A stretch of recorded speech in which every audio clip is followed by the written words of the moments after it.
पढ़ोगे लिखोगे तो बनोगे नवाब या फिर इंजीनियर या फिर डॉक्टर साहब। लेकिन क्या आपने कोई ऐसे डॉक्टर देखे हैं जिनके दवा के पर्चे और हुस्न के चर्चे भी खूब होते हैं? नहीं देखे तो हम मिला देते हैं। डॉक्टर मनु बोरा हमारे साथ इस वक्त स्टूडियो में मौजूद है, जो कि एक मशहूर रैम मॉडल है, इंटरनेशनल मॉडल है और साथ ही साथ एक स्पोर्ट्स सर्जन भी है। डॉक्टर मनु बोरा, बहुत बहुत शुक्रिया हमारे साथ न्यूज़ तक पर जुड़ने के लिए। थैंक्स लॉट रक्षिता। और यहाँ पर हम बात करने वाले हैं जो इनकी जर्नी रही है, बहुत ही दिलचस्प, बहुत ही रोचक रही है। साथ ही साथ तमाम जो पहलू हैं, फिर चाहे वो मॉडलिंग हो, फिर चाहे वो MBBS हो, लाइफ इन जनरल हो, उस सब के बारे में हम यहाँ पर बातचीत करने वाले हैं डॉक्टर मनु बोरा से। तो सबसे पहले तो मैं विदाउट वेस्टिंग एनी टाइम, जो आपका जर्नी रही है बड़ी इंटरेस्टिंग है। यूजली हम देखते हैं जो लोग मेडिकल की पढ़ाई करते हैं, एक लाइफ से वो अलग ही, मतलब हम दिखते हैं उनको पढ़ाई लिखाई करते हुए, मोस्टली एक बुक वर्म या फिर एक नर्ड को इमेजिन करते हैं। लेकिन आपको ये मॉडलिंग का कीड़ा कहाँ से चढ़ा? सो मॉडलिंग मैं शुरू से ही करना चाह रहा था जब मैं स्कूल में था। So when I was in 10th 12th, तो मुझे लगा कि ठीक है, हाइट अच्छी है, दिखता भी ठीक ठाक हूँ। सो मॉडलिंग ट्राई करनी चाहिए। उस समय भी आप टीवी पे, नेट पे बहुत सारे, सो मेरे भी कुछ रोल मॉडल्स थे, डेविड गैंडी, मिलिंद सोमन, अर्जुन रामपाल। सो हम भी उन्हीं सबको देख देख के बड़े हुए। पर मुझे हमेशा से ये मालूम था कि एजुकेशन इज़ इम्पॉर्टेंट। मतलब विदाउट एजुकेशन कुछ भी नहीं है लाइफ के अंदर। दूसरा, मॉडलिंग बड़ा शॉर्ट टर्म, शेल्फ लाइफ उसकी कम रहती है, बड़ा अनप्रिडिक्टेबल सा प्रोफेशन है। साथ में मुझे एक्टिंग में की तरफ कभी कोई ऐसा था नहीं रुझान। तो मेरे को लगा कि पढ़ाई बहुत इंपॉर्टेंट है। मेरी मदर डॉक्टर हैं। अच्छा। मेरे फादर एक बहुत बड़े एडवोकेट थे। सो मेरे घर में शुरू से ही काफ़ी ज़्यादा पढ़ाई का माहौल था, पर उन्होंने मुझे कभी प्रेशराइज नहीं किया कि मुझे पढ़ाई करनी है। अच्छा। पर मुझे लगता है उनको देख के मुझे लगा कि पढ़ाई ज़रूरी है। So that's why I thought कि नहीं, पहले I want to become a doctor and then I will start modelling. अच्छा, तो मॉडलिंग जैसे कि उसके लिए भी तैयारी करनी पड़ती है जी। और जब आप डॉक्टरी की पढ़ाई करते हैं उसकी भी तैयारी तो बहुत पहले शुरू हो जाती है और बहुत डेडिकेटेडली करनी पड़ती है, कोचिंग वगैरह बहुत डिमांडिंग होता है। लेकिन मॉडलिंग जो डिमांड्स थे वो आपने किस तरह से उनका ध्यान रखने की कोशिश की? देखिए, दोनों प्रोफेशन बहुत ही हेक्टिक हैं। सो पहली बात आती है कि जब हम प्रोफेशन को स्टार्ट करते हैं, जैसा आपने कहा कि डॉक्टर बनना है, तो जो डॉक्टर बनने की जो पढ़ाई होती है वो बहुत टफ होती है। बनने के बाद फिर भी थोड़ी मेलो डाउन हो जाती है, पर competitive examination is very tough. इसलिए अगर मॉडल बनना है तो जो पहले की जर्नी है 1-1.5 साल की, वो बहुत टफ रहती है। सो मेरा मन तो था मॉडल करने का। देन आई थॉट कि चलो कॉलेज के साथ ही हो जाए। सो आई वर्कड वेरी हार्ड, ताकि क्योंकि मैं हूँ जोधपुर से, आई एम फ्रॉम जोधपुर, तो जोधपुर से मॉडलिंग आप नहीं कर सकते। सो मेरी इच्छा थी कि मैं दिल्ली या बॉम्बे आऊँ, तो वहाँ का मेडिकल कॉलेज मुझे मिलना ज़रूरी है ताकि मैं मॉडलिंग कर पाऊँ। यहाँ के मेडिकल कॉलेज मिलने के लिए you need like under 100 ranks, MBBS के जो प्री एंट्रेंस टेस्ट होते हैं। सो मैंने बहुत पढ़ाई करी इस चक्कर में नहीं, पढ़ाई वैसे भी करता था। Then I got rank 52 all over India in pre medical, was rank 14 in Rajasthan. So मैंने मौलाना आज़ाद मेडिकल कॉलेज ऑप्ट किया, दिल्ली का जो one of the best school है, मेडिकल स्कूल इन इंडिया। पर मैं उस समय, मेरी एज भी बड़ी कम थी, कुछ मेरे पेरेंट्स को भी लगता था कि पता नहीं छोटा बच्चा कैसे पढ़ेगा, दिल्ली में रैगिंग हो रही है, ये हो रही है, वो हो रही है। सो समां वो 2-3 दिन तक मुझे कुछ ब्लैकमेल इमोशनल सब तरह से हथकंडे अपना के समां दे कन्विंस मी टू कि मैं वापस आ जाऊँ जोधपुर। सो फाइनली मैंने ज्वाइन करी, मैं वहाँ गया, 2-4 दिन रुका और मुझे मेरे पिताजी वापस पकड़ के लिए आए जोधपुर में। जोधपुर में भी अच्छी रैंक थी, रैंक 14 थी राजस्थान में। तो मैंने उससे जोधपुर से MBBS करी। तो वहीं पे मॉडलिंग वाला ख़त्म हो गया सपना, क्योंकि जोधपुर में तो कुछ हो नहीं सकता। फिर वापस जब PG की बात आई, प्री PG की, तो मुझे लगा नहीं, अब तो मुझे बहुत पढ़ाई करनी चाहिए। सो मैंने फिर बहुत पढ़ाई करी। मैंने इस बार तो है ना, मैं एग्ज़ाम दूंगा भी नहीं राजस्थान का। सो ये मैंने सोचा था। फिर काफ़ी पढ़ाई करी। Then I got rank 65 all over India. और राजस्थान प्री PG देने का मन नहीं था, पर ऑल इंडिया का रिजल्ट आ चुका था, मेरी ऑलरेडी सिलेक्शन हो चुका था। मुझे लगा कि नहीं, अच्छा है। मेरे बाकी सारे दोस्त जा रहे थे देने के लिए, तो मैंने कहा चलो मैं भी चलता हूँ। तो मैं बिना पढ़े लिखे ऐसे ही चला गया राजस्थान प्री PG देने के लिए। और एक रात पहले कुछ उनकी जो पुरानी जो क्वेश्चन पेपर्स होते हैं वो पढ़ लिए, and somehow I got rank 3rd। मेरे को लगता है वो पूरे साल पढ़ाई की, मतलब ये बात ये है कि एक कुछ दिन पढ़ने से नहीं होता है, पूरे साल अगर आपने पढ़ लिखा हो तो डेफिनेटली आप अच्छा करते ही हो। उसके बाद I opted for grants medical college Mumbai, orthopaedics. So orthopaedics लेने का मेरा शुरू से मन था, क्योंकि मैं देखता कि जितने भी जो स्पोर्ट्स पर्सन हैं, जब मैं उनको देखता था ऑपरेट होते हुए जोधपुर के अंदर, खास तौर से मैंने कॉलेज वहीं से की थी, मेरी मदर भी वहीं डॉक्टर थी, तो कभी भी वो गेट बैक इनटू स्पोर्ट्स करना उनके लिए बहुत मुश्किल होता था। किसी भी लिगामेंट की सर्जरी हुई हो तो उसके बाद खेल ही नहीं पाए। और बाहर का जब हम न्यूज़ देखते हैं कि सारे international players are getting back into the game. Comebacks होते हैं। हाँ, तो ऐसा तो शुरू से ही मैं खुद भी स्विमिंग करता हूँ, टेबल टेनिस खेलता था, क्रिकेट, फुटबॉल। सो मुझे शुरू से ही थोड़ा स्पोर्ट्स में रुचि थी और मेरे को ये भी लगता था कि स्पोर्ट्स पर्सन के लिए कुछ करना है। तो इसीलिए मैंने ऑर्थोपेडिक्स चूज़ की। बहुत सारे डॉक्टर्स हमारे इंडिया छोड़ के बाहर चले जाते हैं, यूएस असेंबली देते हैं, लैब देते हैं और वहाँ जाके सेटल हो जाते हैं। मैंने भी दिया, मैंने भी यूएस असेंबली क्लियर करी, MRCS क्लियर करी, पर मेरा कभी भी मन नहीं था मैं बाहर सेटल हूँ। तो मैं बाहर गया, मैंने वहाँ पढ़ाई करी और फर्दर स्पोर्ट्स इंजीनियरिंग में अपने को एक्सपर्टीज किया एंड देन मैं हमेशा ही वापस आया। तो आप तो मतलब मुझे बातों से लग रहा है बड़े आइडियल बच्चे होंगे परिवार के, मतलब बच्चे भी लुकअप करते होंगे कि जी ये तो मॉडलिंग भी कर रहे हैं और माँ बाप भी एग्जाम्पल देते होंगे कि देखिए ऐसे पढ़ाई करके डॉक्टर बना जाता है। हाँ, नहीं देखो, ये कहना गलत होगा कि ठीक है मेरे माँ बाप काफ़ी प्राउड है मेरे पर मैं जब ज़रूरत होती तब पढ़ता था, बाकी कॉलेज में ज़रूर नहीं मैंने बहुत पढ़ाई की हो। पर हाँ, जब भी कुछ कॉम्पिटिटिव एग्जाम हो, ऐसा कुछ हो जिसमें मुझे बाकी में कॉम्पीट करना है तो शायद मैं वहाँ पर एक्सेल करता हूँ, क्योंकि मुझे लगता है कि एक वो कैपेबिलिटी या एक ज़ील होनी चाहिए इंसान में कॉम्पीट करने की। और फोकस भी, मतलब हाँ, इजीली डिस्ट्रैक्ट भी हो सकते हैं अगर आप मॉडलिंग टाइप के प्रोफेशन की और भी देख रहे हैं। हाँ, सो इसीलिए मेरे को लगा मॉडलिंग हमेशा, जब मैं बॉम्बे पहुंचा तो मुझे लगा अब मैं मॉडलिंग करूंगा पीजी के साथ। पर बॉम्बे की पीजी इतनी टफ थी, मेरे को दिन में सिर्फ 2 घंटे के लिए सोने के लिए मिलता था। That was like some kind of inhuman environment था वहाँ पे। 24 घंटे में से सिर्फ 2 घंटे सोने के लिए मिलता था, आप वार्ड से बाहर नहीं जा सकते फर्स्ट ईयर तक। सो 3 साल तक कर नहीं पाया। पर फिर जब एग्ज़ाम से पहले हमें ब्रेक दिया जाता है कि पूरे साल बच्चे पढ़े नहीं है, पूरे साल काम किया उन्होंने, बहुत सारे पेशेंट देखें, तो अब इनको पढ़ाई करने दी जाए ताकि पास हो पाए पीजी के एग्जामिनेशंस में। तो उस जो 4 महीने मुझे मिले थे उस समय मैंने अपने फिजिक पे ध्यान दिया। सो मैं सुबह रनिंग किया करता था, मैं शाम को जिम जाता था, बीच में स्विमिंग भी चला जाता था। सो 3-4 महीने में, क्योंकि already I was well educated, I am from medical background, तो मुझे मालूम था वेट कैसे कम करना है, मसल कैसे बिल्डअप करनी है, तो ये सब मेरी एजुकेशन में पहले से ही था। सो मेरे लिए इतना टफ नहीं हुआ कि अगर मुझे वेट कम करना है, क्या डाइट खानी है, मुझे सब ध्यान था। सो 4 महीने लगा कि मैंने वो कम किया। उसके बाद बहुत सारे मॉडल्स को मैंने देखा है कि इंडस्ट्री में तो आ जाते हैं, अब उनको मालूम नहीं था आप क्या करें, कभी इससे मिल रहे हैं, कभी उससे मिल रहे हैं, पोर्टफोलियो करवा नहीं रहे, भटकते जा रहे हैं। सो जैसे जॉब मिलने के लिए डिग्री की ज़रूरत होती है, वैसे ही मॉडलिंग करने के लिए आपको पोर्टफोलियो की ज़रूरत होती है। तो पोर्टफोलियो एक ऐसी चीज़ है जिसके बिना आप मॉडलिंग चालू नहीं कर सकते। सो जैसे ही मेरी फिजिक थोड़ी अच्छी हुई, मैंने सबसे पहले पोर्टफोलियो कराया और पोर्टफोलियो कराने के बाद मैंने फिर बॉम्बे में था उस समय में, तो बॉम्बे में जितने भी मेरे पास ईमेल एड्रेसेस थे, मेरे एक दोस्त ने दिए थे जो मैं मॉडलिंग में स्ट्रगलिंग कर रहा था, तो उसने मुझे बहुत सारे ईमेल एड्रेस दिए, मैंने सबको बल्क मेल कर दिया। रोज़ मुझे कोई ना कोई बुलाता था और वो घुमा फिरा के सब एक ही बात पे आते थे कि हाँ सब कुछ अच्छा है पर बिना कॉम्प्रोमाइज़ के तो काम चलेगा नहीं, इसने भी किया उसने भी। So I was like very disheartened. एक तो मेरा बहुत समय से इच्छा थी कि मैं मॉडल बनूं। उसके बाद व्हाट एज वाज दिस, किस उम्र में आप ये? I was 27। ओके। सो मेरा बहुत समय से इच्छा थी कि मैं मॉडल बनूं। उसके बाद मॉडलिंग, अब पोर्टफोलियो आ गया, मैंने बहुत मेहनत करके बॉम्बे की पीजी करी, बड़ी मुश्किल से पास करा, बॉडी बनाई, पोर्टफोलियो बनाया, पैसे इन्वेस्ट करे पोर्टफोलियो में, और मेरे को भी लग रहा था पिक्चर्स ठीक है, इतनी ख़राब नहीं है, आप देखते रहते हैं नेट पे और भी। उसके बाद भी काम नहीं मिल रहा था। सो ये बड़ा डिफ़िकल्ट टाइम था। ये पहले ज़्यादा था, आजकल कम हो गया। देन किसी ने मुझे बोला कि नहीं एजेंसीज को कांटेक्ट करो। सो मुझे शुरू से पहले ध्यान था कि एज ए डॉक्टर अगर मैं चाहूँ कि मॉडलिंग करना चाहूँ या कोई भी प्रोफेशनल आदमी जो अगर मॉडलिंग या कोई भी सेकंड बिजनेस करना चाहेगा, सो उसके लिए बहुत ज़रूरी है कि ज़्यादा टाइम ना देना पड़े उसको। So freelancing modelling will be very tough कि मैं लोगों से मिल रहा हूँ, क्लाइंट से मिल रहा हूँ।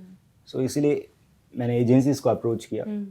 सो there is this one very good agency Anima creatives Bombay में। सो उन्होंने मुझे बहुत जल्दी साइन अप कर लिया, मतलब मेरे को पोर्टफोलियो मिला और उसके शायद 3 वीक्स के बाद मेरे को उन्होंने साइन अप कर लिया। जब उन्होंने मुझे साइन अप कर लिया then the things become very easy because now they are the manager. So जैसे ही उसको मिला then I got my first shoot. Yes, नहीं फर्स्ट ब्रेक उससे पहले मिल गया, तो बड़ी फनी स्टोरी है। पर ये सेकंड ब्रेक मिला मेरे को एनिमा के थ्रू, जिसमें मैंने एडवर्टोरियल किया था पेंटालून्स का मैन मैगजीन के साथ। Then I was in almost every magazines of the country, GQ, Vogue, Elle, Filmfare. फिर उन्होंने मुझे भेज दिया पेरिस फैशन वीक के लिए। Then I did show for armies. तो जब मैं वहाँ से जब वापस आया ना, then the people started noticing, because उस समय ऐसा था कि रैम मॉडलिंग, आई मीन उसका एक अलग स्टैंडर्ड्स भी है, अलग फीमेल मॉडल्स थी बाहर उस समय, बट मेल मॉडल्स नहीं थे वहाँ पे। सो आई वाज ओनली वन जो उस समय उस पीरियड में वहाँ पे था, और फैशन वीक में मैं एक अकेला इंडियन मॉडल था, तो एक थोड़ी हाइप हो गई। तो जब वापस आया देन एजेंसी ने भी थोड़ा पुश किया and then the work started. Okay, आपने इनफैक्ट मैं दर्शकों को बता दूं, Milan fashion week, Paris fashion week and top brands के साथ भी काम कर चुके हैं, and even top designers in India like Rohit Bal, Sabyasachi के साथ भी काम कर चुके हैं। तो काफ़ी मतलब हाई प्रोफाइल मॉडलिंग रही है आपकी। लेकिन हम अगर देखें, जो कि आप एक मेडिकल बैकग्राउंड से भी हैं, आपने बताया है, लेकिन जब आप इतने बड़े प्लेटफॉर्म पे मॉडलिंग करते हैं, इंटरनेशनल एक्सपोजर मिलता है, तो उसके साथ बहुत कुछ आता है, ग्लैमर आता है, लॉट ऑफ अटेंशन आता है, और पैसा है, चकाचौंध है, ये सब को हैंडल कैसे करना, और फिर साथ ही साथ अपना एक मेडिकल लाइन जो है वो भी आपको उसको बैलेंस करके रखना है। देखिए, डिस्ट्रैक्शंस बहुत हो सकते हैं। पहला प्यार तो सर्जरीज ही है ना, तो वो तो हट नहीं सकती। सेकंड थिंग मेरे लिए ना, दोनों फील्ड बड़े कॉम्प्लीमेंट्री रहे हैं। अब वो जहाँ भी मैं जाता था शोज करने के लिए या शूट करने के लिए, तो वो एक बार तो पहले तो सरप्राइज होता है कि उन्होंने पहले कभी ऑर्थोपेडिक सर्जन देखा नहीं जो एक मॉडल है। हाँ, बिल्कुल। सो दैट वाज मेरे को लगता है इससे ना वो इंसान की एक रिमेम्बरेंस बनती है कि वो अगली बार आपको बुक करता है। दूसरा, बहुत सारे लोग मेरे पेशेंट बन जाते थे, मेरे क्लिनिक आते हैं। सो देन तो मॉडलिंग में मेरे को काफ़ी फ़ायदा मिला बीइंग ए सर्जन। तो मेरे को लगता है बहुत ज़्यादा अच्छी मॉडलिंग मैं इसलिए कर पाया क्योंकि मैं एक सर्जन था, मैं पढ़ा लिखा था, मुझे मालूम था लोगों से बात कैसी करनी है, एटिकेट्स कैसे हैं, स्मार्टनेस थोड़ी पढ़ने से आ जाती है, पर्सनालिटी डेवलपमेंट जो है। सो और डेफिनेटली वो मेरे पेशेंट ही बन गए सारे। तो एक तीर से दो निशाने आप मार रहे थे लगातार। उसके बाद जब मैंने अपनी प्रैक्टिस प्राइवेट प्रैक्टिस जब चालू करने लगा, तो I started my YouTube channel. अब यूट्यूब चैनल पे बहुत सारे लोगों को हिच होती है थोड़ा बोलने में, they are because I have so much of exposure in the camera front and behind. So मेरे लिए बड़ा ईजी था यूट्यूब चैनल पे अपने आप को बोलना, प्रेजेंट करना। सो मेरे को लगता है वहाँ भी मॉडलिंग ने मेरे को हेल्प ही करी है मेरे इस प्रोफेशन के अंदर भी। बिल्कुल, और काफ़ी कॉन्फिडेंटली आप यहाँ भी बोल रहे हो, हमारे यूट्यूब चैनल पे भी आप बहुत अच्छे से बोल रहे हो। पेशेंट्स भी कहीं डिस्ट्रैक्ट नहीं आते आपके इस प्रोफाइल से, आपके लुक से, कि मतलब अटेंशन ज़्यादा मिलने लगता होगा कभी? होता है। होता है। हाँ, तो काफ़ी मॉडेस्ट हो रहे हो, शाय हो रहे हो आप इसको लेकर। हाँ, तो उससे भी मैं शाय हो जाता हूँ, मतलब व्हाट, मैं हंस लेता हूँ।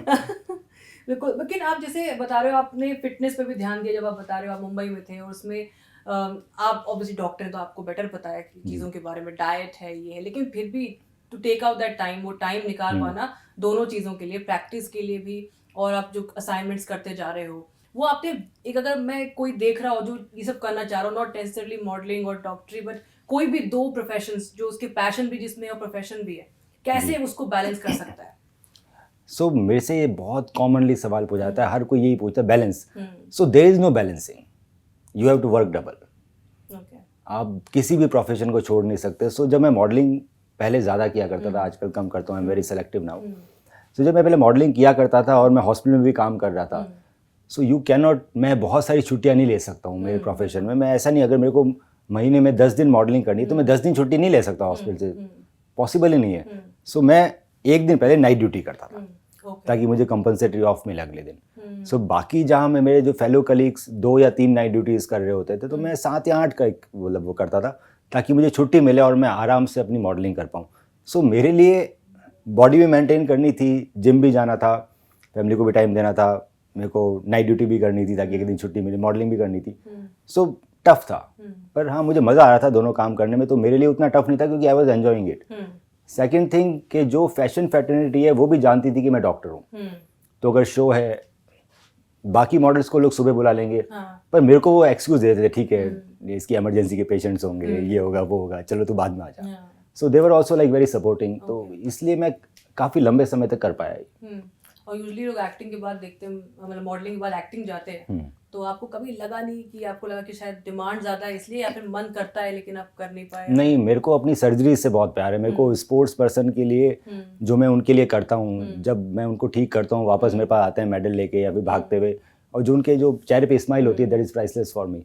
सो उस चीज़ को मैं कभी भी छोड़ नहीं सकता। एक्टिंग मैं इसलिए नहीं कर सकता क्योंकि acting is a full time profession. ऐसा नहीं हो सकता कि मैं एक दिन छुट्टी लूँगा, एक्टिंग करके आ जाऊँ। वो एक बार शूट चालू होगा तो 10 दिन चलेगा, महीने भर चलेगा। So I can not be a doctor with an actor, but modelling में आराम से कर सकता हूँ इसके साथ। जैसे आपने स्पोर्ट्स सर्जरी की बात की, स्पोर्ट्स पर्सन से आप कितने जुड़े हुए हैं? हम भी, जैसे मैं भी न्यूज़ तक के लिए स्पोर्ट्स कवर करती हूँ, हम लोग लगातार देख रहे हैं कि कितने ज़्यादा एथलीट्स जो हैं जो अब ओलंपिक जी। स्पोर्ट्स में भी बढ़ते जा रहे हैं। जहाँ तक बात है भारत की, ऑफ कोर्स यूएसए, चाइना अभी भी डोमिनेट करते हैं, बहुत से ऐसे देश हैं जो डोमिनेट करते हैं तमाम अलग अलग स्पोर्ट्स में, लेकिन भारत अपार्ट फ्रॉम क्रिकेट हम देख रहे हैं नीरज चोपड़ा, हम देख रहे हैं लगातार स्प्रिंट में भी हम देख रहे हैं, रेसलिंग, वेट लिफ्टिंग, लगातार बिल्कुल। इसमें बहुत सारे हम खिलाड़ी देख रहे हैं जो कि कई बार, जैसे कि आपने शुरू में भी मेंशन किया कि इंजरी के कारण उनका करियर खराब हो जाता है या बिल्कुल। कट शॉर्ट हो जाता है। आपने क्या डिफरेंस देखा है, क्योंकि आप बाहर भी रहे हैं, ऑफ कोर्स इंटरनेशनल मॉडलिंग भी की, आपने पढ़ाई भी की है बाहर, और यहाँ पर आप जो देखते हैं अपने एथलीट्स को आपने काफ़ी ट्रीट किया है, तो आपको क्या डिफरेंस लगता है यहाँ पर? क्या अप्रोच डिफरेंट है या फिटनेस को लेके अप्रोच डिफरेंस है, या क्या किस चीज़ में आप देखते हैं जो कमी खलती है यहाँ पर? देखिए, अब इंडिया में कमी की बात नहीं है, बात यह है कि बाहर के जो कंट्रीज हैं वो ना बिल्कुल वो है, सिस्टमेटिक है। अगर आपको कोई स्पोर्ट्स इंजरी हुई तो आपको नॉर्मल ऑर्थोपेडिक सर्जन देखेगा नहीं, वो आपको रेफर करेगा कि I am not a sports surgeon, आप उसको दिखाओ। इंडिया में ऐसा नहीं है, इंडिया में डॉक्टर्स कम है, लोग बहुत ज़्यादा है, तो इसलिए वो जहाँ जाएगा जो सर्जन होगा वही देख लेगा उसको। हो सकता है कि वो स्पाइन सर्जन हो सकता है वो जॉइंट रिप्लेसमेंट सर्जन हो, तो वो आपको जस्टिस नहीं दे पाएगा। दूसरा, एक स्पोर्ट्स मेडिसिन करके एक ब्रांच होती है जो वर्ल्ड के अंदर बहुत शुरू से, स्पोर्ट्स मेडिसिन वो लोग होते हैं डॉक्टर्स जो सर्जरी नहीं करते हैं, they are like more of into sports conditioning, exercises कैसे करनी है, रिहेबिलिटेशन, इंजरी प्रिवेंशन। सो ये जो पीजी है स्पोर्ट्स मेडिसिन की, ये इंडिया में आज से 5 या 6 साल पहले आई है, पहले थी नहीं। सो अब उसके बच्चे आने लगे हैं धीरे धीरे। सो मेरी जितनी भी एजुकेशन थी बाहर, तो मैंने इसमें भी काफ़ी पढ़ाई करी। सो हमारी कंपनी, अब मैं ट्राई करता हूँ कि हम वहाँ से एजुकेट करें कि आपको इंजरी ना हो। सो कौन सी एक्सरसाइज करनी चाहिए, बास्केटबॉल प्लेयर्स को कौन सी करनी है, रेसलर्स को कौन सी करनी है, अगर इंजरी हो जाए तो बिना इंजरी कैसे ठीक कर सकते हैं, and what are the best technique in the world जिससे वो दोबारा क्विकली रिकवर कर पाएँ। सो मैं एक्सपर्टीज़ करता हूँ इंटरनल ब्रेस सर्जरी के अंदर। सो स्पोर्ट्स मेडिसिन में जो ACL या PCL लिगामेंट होते हैं उनकी जो कन्वेंशनल सर्जरी होती है, सो मैं कन्वेंशनल नहीं करके I do internal brace surgery, जिसमें रिकवरी टाइम 50% है। अच्छा, I mean it reduces the time, reduces the time, success rate ज़्यादा है, बैक टू गेम जाने की पॉसिबिलिटी ज़्यादा रहती है इसमें। तो हम देखते हैं जैसे इवन क्रिकेट जो कि हम मेजरली वो कवर करते हैं, और आजकल हम देख रहे हैं कि फिटनेस लेवल जो हम और इंटरनेशनल स्टार्स के देखते थे वो फील्डिंग में दिखता है, वो फील्ड पे दिखता है। बिल्कुल। There are mostly even the youngsters who are getting every 2 months they are getting injured, और मुश्किल हो जाता है, फिर करियर भी उनका कहीं ना कहीं उस पर जेपरडाइज करता है वो। बट हम देखते हैं विराट कोहली जैसे जो खिलाड़ी, उनके बारे में हमेशा एक चीज़ बात होती है कि उन्होंने स्टैंडर्ड जो है वो सेट किया है, एक अलग अपना स्टैंडर्ड सेट किया जो कि इंटरनेशनल फिटनेस स्टैंडर्ड है, हम यूजली नहीं देखते हैं। तो क्या ये भारत में हम लोगों का कल्चर ऐसा है, या डाइट है, या फिर सीरियसनेस नहीं रही है फिटनेस को या हेल्थ को नहीं, लेकर? धीरे धीरे ग्रो कर रहा है Bharat. We are still developing in sports. पहले के ज़माने से अब तक काफ़ी इम्प्रूवमेंट है, बहुत सारे अच्छे फिजियोथेरेपिस्ट हैं, बहुत सारे अच्छे स्पोर्ट्स कोचेज़ हैं हमारे पास, स्पोर्ट्स सर्जन बहुत सारे अच्छे हैं, पर क्या खिलाड़ी उनके पास जा पा रहा है या नहीं जा पा रहा है, यहीं पे फ़र्क आ जाता है। तो सारे खिलाड़ी अच्छे लोगों के पास पहुंच नहीं पाते क्योंकि स्पेशलिटी के लोग कम हैं, और जनरल ऑर्थोपेडिशियन, जनरल फिजियोथेरेपिस्ट बहुत सारे हैं। सो जब तक ये सिस्टम पूरा तरह से डेवलप नहीं हो जाएगा आज से 10 या 20 साल बाद, कि अगर कोई स्पोर्ट्स इंजरी का पेशेंट है तो वो स्पोर्ट्स के पास ही जाना चाहिए, स्पोर्ट्स सर्जन के पास, स्पोर्ट्स फिजियोथेरेपी का। कोई स्पाइन का पेशेंट है तो स्पाइन सर्जन के पास जाना चाहिए। सो जब तक बाकी सर्जन्स उसको डिवाइड नहीं करेंगे काम को, तब तक ग्रो नहीं करेगा। UK US में डिवाइड हो जाता है, आप गए, आप उसके पेशेंट नहीं हो, फट से डिवाइड करके भेज देगा, आप वहाँ जाओ। तो पहले आप जाते हो GP के पास, GP डिसाइड करता है आपको किसके पास जाना है, वो जानता है कि स्पोर्ट्स का ये है, स्पाइन का ये। यहाँ पे ये सिस्टम नहीं है, तो जब तक वो सिस्टम डेवलप नहीं होगा तब तक चल रही है गाड़ी। बिल्कुल, सिस्टम की आप बात कर रहे हैं, आपका विजन, आपका गोल क्या है एज अ सर्जन, जो कि आप कह रहे हो you feel really for sports stars, और आप स्पोर्ट्स इंजरीज पर काफ़ी फोकस करते आए हैं, आपका क्या गोल है, क्या विजन है स्पोर्ट्स इंजरी के मुताबिक? So ultimately I want to develop a centre, जैसे now I have a company, we operate in 3 cities, Bombay, Bangalore, Gurgaon, पर हमारे पास कोई बहुत बड़ा प्री रिहेबिलिटेशन या फिर स्पोर्ट्स इंजरी प्रिवेंशन सेंटर नहीं है। सो हम लोगों को सिखाते हैं exercise about the sports injury prevention, operation के बाद post operative exercise, but it is online. कोई लोग आते हैं, then there is a means nice setup, but is not like बहुत बड़ा।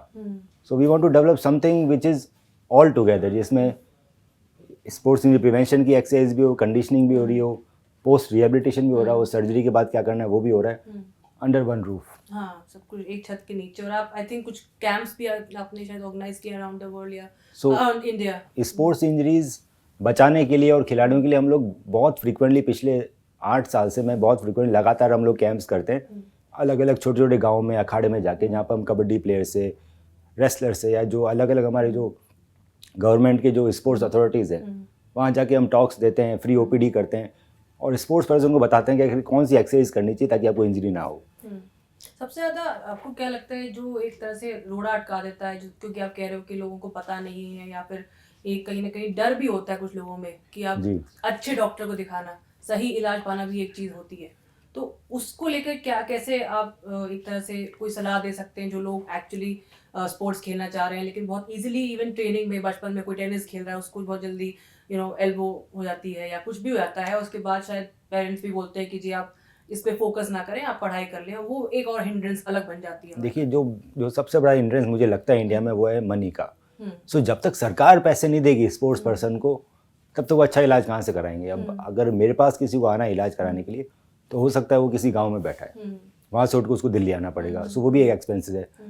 फिर the kind of implants we use, जो सर्जरी की टेक्निक्स है, जो सर्जरी की इम्प्लांट है, वो वाकई में काफ़ी एक्सपेंसिव है।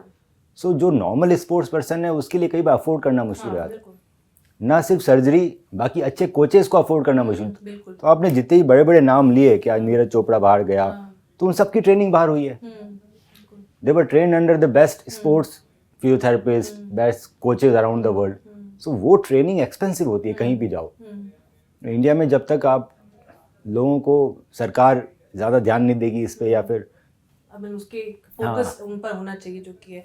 तो अब आप जो है बताएं कि जो टिप्स अगर आप देना चाहें हमारे दर्शकों में से जो कि बहुत यंग एंड ओल्ड सब देखते हैं, तो सबसे पहले तो जो मॉडलिंग करना चाहता है वो, और लेकिन साथ साथ जो कि आपने कहा कि एजुकेशन भी ज़रूरी है, वो किस तरह से बैलेंस कर सकते हैं, वो किस तरह से, क्योंकि सिर्फ मेंटल प्रेशर भी होता है लेकिन सिर्फ ये नहीं पढ़ाई को बैलेंस करना, बट पेरेंट्स से भी लड़ाई करनी होती है, घर में सब कुछ करना होता है, सोसाइटल प्रेशर्स होते हैं, वो किस तरह से हैंडल कर सकते हैं जो युवा होते हैं। सो 2 प्रोफेशन चूज़ करना थोड़ा डिफ़िकल्ट है, अगर पर फिर भी आप करना चाहते हैं, क्योंकि मैंने इसलिए डिसाइड किया क्योंकि मैं नहीं चाहता था कि मैं जब 50-60 में पहुँचूँ मैं सोचूँ कि हाँ मॉडलिंग शायद कर लेता और फिर मेरे को उस समय पछतावा होता।